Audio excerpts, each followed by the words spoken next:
नमस्कार, स्वागत, अभिनंदन आप सभी का मौसम तक चैनल पर। दोस्तों, जब बारिश हो रही होती है तो मुझे भी अच्छा लगता है मौसम पूर्वानुमान आपके साथ शेयर करना।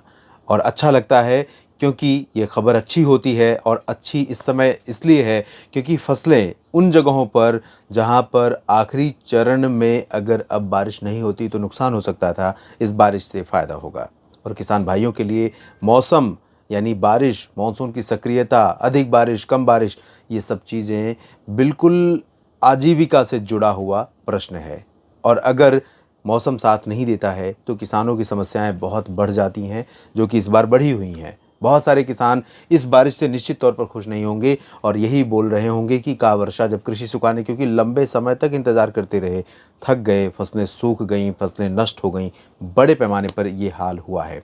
लेकिन अभी तो किसी को इसकी सुध नहीं है, क्योंकि सब अपनी अपनी जगह बिजी हैं। कोई उपचुनाव में जीत से खुशी है मना रहा है, कोई दूसरे माध्यम से खुशियां मना रहा है। लेकिन चाहे वो राज्य सरकारें हों या केंद्र सरकार हो, ना अधिकारियों की चिंता है, ना सरकारों को चिंता है, कोई चर्चा इस पर नहीं कर रहा है। कोई नेगेटिव बात नहीं करना चाहता है शायद, लेकिन सच्चाई से मुंह नहीं मोड़ा जा सकता, ये आप भी जानते हैं और सरकारें भी जानती हैं। लेकिन आपके हाथ में जो है उसे आपको करना है। आप जो कर सकते हैं उसे करिए। ऊपर वाले पर भरोसा रखिए, ईश्वर पर भरोसा रखिए, मॉनसून पर भरोसा रखिए, कुछ तो मदद करेगा आपकी। फिलहाल आज की स्थिति अगर मैं देखूं, अगले 3 दिन बारिश होने वाली है, अच्छी ठीक ठाक देश भर में कई जगहों पर। और उसके बाद एक नया सिस्टम बंगाल की खाड़ी में फिर से बनेगा, वो सिस्टम भी बारिश देगा।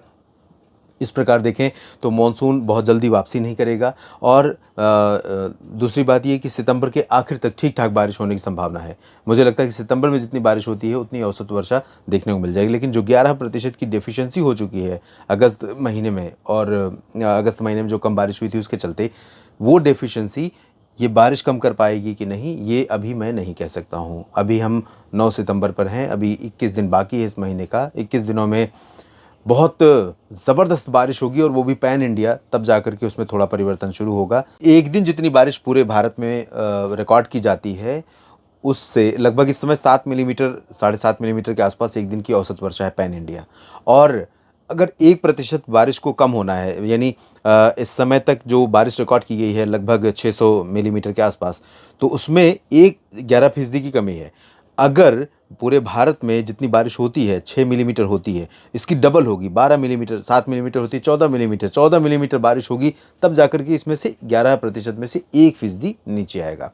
तो अब इसमें रिकवरी तभी होगी जब डबल बारिश की क्वांटिटी रहेगी पूरे भारत में, जो कि अभी फ़िलहाल लग नहीं रही है। 2-3-4 दिनों की बारिश के बाद हो सकता है 1-8% में कमी आ जाए, अगर अच्छी बारिश हुई तो। फिलहाल देखते हैं कहाँ पर बारिश होने वाली है।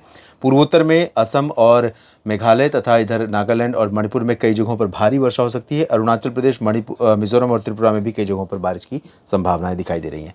उप हिमालय पश्चिम बंगाल, सिक्किम और गंगेय पश्चिम बंगाल, झारखंड, उड़ीसा, छत्तीसगढ़, इन रीजन्स में हल्की वर्षा कहीं कहीं पर देखने को मिलेगी। उड़ीसा, छत्तीसगढ़ में थोड़ा सा बारिश रिड्यूस हो रही है। लेकिन बिहार, उत्तर प्रदेश और मध्य प्रदेश, ये 3 राज्य ऐसे होंगे जहां पर बहुत व्यापक वर्षा अगले 24 घंटों के दौरान, आज दिन में और रात में संभावित है।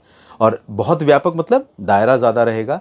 और ऐसा नहीं कि किसी एक जगह पर बादल फटने जैसी स्थिति हो जाएगी, 3 अंकों में बारिश का आंकड़ा रहेगा। लेकिन कहने का अर्थ ये है कि कई जगहों पर वर्षा होगी, और यही आदर्श स्थिति है मानसून की, कि जितनी बारिश होती है आमतौर पर एक दिन में, उतनी ही बारिश हो तो ज़्यादा बेहतर है। उससे ज़्यादा बारिश होने पर नुकसान की संभावनाएं बढ़ने लगती हैं।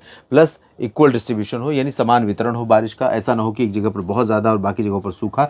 तो समान वितरण हो, और जितनी होती है उतनी हो तो अच्छा रहेगा। और वही स्थिति दिखाई दे रही है मध्य प्रदेश और उत्तर प्रदेश, बिहार में। और बाकी इधर महाराष्ट्र में, कोंकण, गोवा में बारिश होगी। साथ ही साथ केरल तक बारिश होने की संभावना पश्चिमी घाट पर है। लक्षद्वीप में बारिश संभावित है, पुदुचेरी में संभावना है। और तटीय तमिलनाडु, तटीय आंध्र प्रदेश के दक्षिणी हिस्सों में कई जगहों पर वर्षा होगी। बाकी तेलंगाना, आंध्र प्रदेश, कर्नाटक के आंतरिक इलाकों में हल्की वर्षा होने की संभावना है। पूर्वी गुजरात और पूर्वी राजस्थान के भी कई शहरों में बारिश होने की संभावनाएं दिखाई दे रही हैं। और हरियाणा के पूर्वी क्षेत्रों में, दिल्ली में भी बारिश हो सकती है थोड़ी बहुत, लेकिन बहुत ज़्यादा नहीं होगी। उत्तराखंड में कई जगहों पर संभावना बारिश की रहेगी। पंजाब और पश्चिमी हरियाणा, पश्चिमी राजस्थान में मेनली ड्राई वेदर के बीच में कहीं कहीं पर कुछ बादल पहुंच सकते हैं, लेकिन चांसेस कम है, क्योंकि हवाएं अब इधर से यहाँ पे पश्चिमी हवाएं चल रही हैं, तो ये हवाएं इन हवाओं को रोकने का काम करेंगी।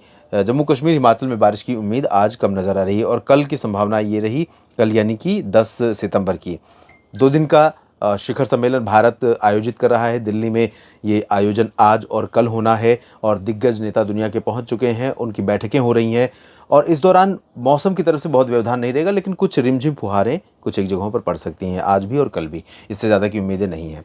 उत्तराखंड और हिमाचल में कुछ स्थानों पर वर्षा हो सकती है। जम्मू कश्मीर में कुछ बूंदाबांदी जम्मू संभाग में थोड़ा शुरू हो सकती है। चांसेस बहुत अधिक नहीं है, लेकिन थोड़ी बहुत संभावना रहेगी। पंजाब, हरियाणा, दिल्ली और राजस्थान के अधिकांश भागों में, गुजरात के अधिकांश भागों में चांसेस कम रहेंगे बारिश के, क्योंकि थोड़ा सा बारिश इधर आ रही है। अब ऐसी स्थिति में देखना ये होगा कि ये हवाएं ज़्यादा जोर मारती हैं या जो अगला संभावित सिस्टम है वो बनता है जल्दी से और आगे इन हवाओं को धकेलता है। अगर ये हवाएं जोर मारनी शुरू कर दी तो 17 सितंबर से पश्चिमी राजस्थान से मानसून की वापसी शुरू होती है और अगर इन हवाओं में इतनी ताकत रही कि ये किसी इन अन्य सिस्टम को यहाँ सेट नहीं होने देंगी तो धीरे धीरे कंडीशंस फेवरेबल बनने लगेंगी मानसून की विड्रॉल की। फिलहाल अभी मध्य प्रदेश में तमाम जगहों पर, उत्तर प्रदेश और बिहार, छत्तीसगढ़, उड़ीसा में कुछ स्थानों पर, पश्चिम बंगाल में और झारखंड में कुछ स्थानों पर और इधर महाराष्ट्र में कई जगहों पर बारिश की संभावना है। कोंकण, गोवा से लेकर मराठवाड़ा, मध्य महाराष्ट्र, विदर्भ में और तेलंगाना, उत्तरी तटीय आंध्र प्रदेश में कई जगहों पर वर्षा संभावित है। दक्षिणी तटीय आंध्र प्रदेश और तमिलनाडु के तमाम इलाकों में, कर्नाटक के तटों पर, केरल और लक्षद्वीप में कई जगहों पर व्यापक वर्षा होने की संभावना है। पूर्वोत्तर में बहुत भारी बारिश होने की संभावना 10 सितंबर को नजर आ रही है। उसके बाद बात 11 सितंबर की और 11 सितंबर के बाद यहाँ से फिर से एक सिस्टम जब उठेगा और आगे बढ़ेगा तो चांसेस फिर से बारिश के आगे बढ़ेंगे। ये देखने वाली बात होगी किस तरह से बदलाव देखने को मिलता है।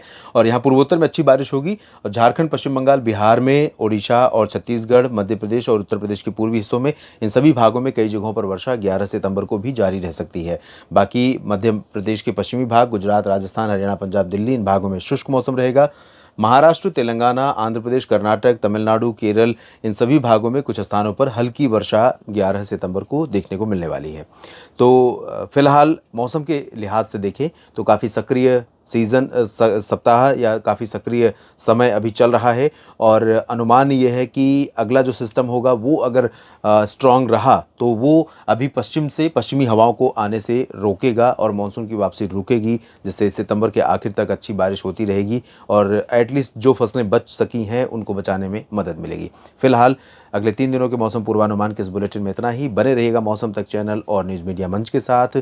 जानकारियाँ ठीक लगी तो शेयर करिए और से अधिक लोगों के साथ और साथ ही अपनी प्रतिक्रिया कमेंट बॉक्स में ज़रूर दीजिए।